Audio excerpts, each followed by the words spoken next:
ഇതിപ്പോൾ എന്തിനാ ഇങ്ങനെ മല്ലിക്കെട്ടണേ? കടയിൽ പോയി വാങ്ങിച്ചാൽ തീരാവുന്ന പ്രശ്നമല്ലേ ഉള്ളൂ.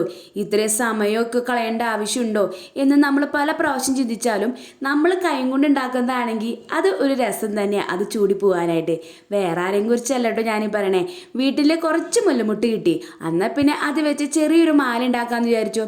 അമ്മയ്ക്കാണെങ്കിലും എനിക്കാണെങ്കിലും ഇന്ന് ഓണം സെലിബ്രേഷൻ ഉണ്ടായിരുന്നു. അപ്പം അമ്മയ്ക്ക് ചൂടാം എന്ന പ്രതീക്ഷയിലാട്ടോ ഞാനിത് ഉണ്ടാക്കിയത്. നമ്മുടെ ഒരു ജീവിതമൊക്കെ കളർഫുള്ളാക്കിയത് അമ്മയും പപ്പയും ചേർന്നിട്ടാണ്. അപ്പം അവരുടെ ഈ ഓണമൊക്കെ ഒന്ന് കളർഫുള്ളാക്കാം എന്നും ഞാൻ വിചാരിച്ചു. അങ്ങനെയൊന്നും ഞങ്ങൾ മുല്ലപ്പൂ ഒന്നും വാങ്ങിച്ച് തലേ ചൂടാറുമില്ല. അപ്പം അമ്മയ്ക്ക് ഇരിക്കട്ടെ എന്ന് വിചാരിച്ചിട്ടാണ് ഞാനീ ചെയ്ത്. ഞാനീ ചെയ്യുന്ന സമയത്ത് എൻ്റെ മോൾക്ക് ഇത് കിട്ടാനായിട്ട് അവൾ കഠിന പരിശ്രമിക്കുന്നുണ്ട്. പക്ഷേ ഒരു മുല്ലമുട്ട് പോലും എനിക്ക് കൊടുക്കാൻ പറ്റില്ല, അതിനുള്ളതേ ഉള്ളൂ. അപ്പം ഉണ്ടാക്കി വന്നപ്പോൾ ഇത് ഇത്രേ ഉള്ളൂ കേട്ടോ. അമ്മയ്ക്കാണ് ഏറ്റവും ചേരാമെന്ന് ഞാൻ വിചാരിച്ചത്. പക്ഷേ അമ്മ പറഞ്ഞു ഞാൻ ചെയ്യണില്ല, നീ എന്തായാലും തലയിൽ വെച്ച് പോയിക്കോ എന്ന്. തലയിലൊക്കെ ചൂടി വന്നു കഴിഞ്ഞപ്പോൾ ചെറുതാണെങ്കിലും നമ്മൾ ഉണ്ടാക്കിയതല്ലേ, അതുകൊണ്ട് മനസ്സ് നല്ല ഹാപ്പിയായി, പിന്നെ രസമുണ്ടായിരുന്നു.